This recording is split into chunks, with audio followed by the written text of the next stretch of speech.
चला तर आता पाहूया गुहागर जवळच्या कळमुंडी गावचा शिमगा। संपूर्ण गाव हे विविध इलेक्ट्रिकच्या रंगाच्या माळाने सजवले जाते।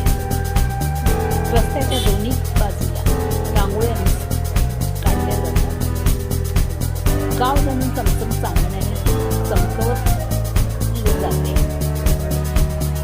होळीची तयारी अर्ध्या रात्री केली जाते। आंब्याच्या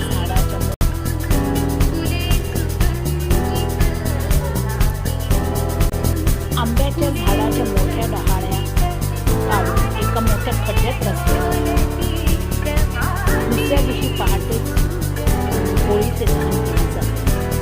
त्याआधी पालखी सजवली जाते विविध रंगाच्या फुलांच्या माळाने। ही पालखी घरोघरी नेली जाते आणि तिची पूजा केली जाते।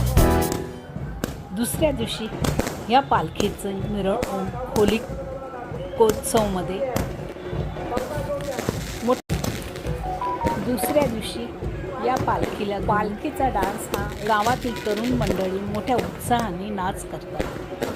हा नाच खरोखरच पाहण्याजोगा असतो। इतका उत्साह, इतकी स्फूर्ती बघून आपण दंग होऊन जातो। एकदा तरी हा महोत्सव जरूर पाहावा।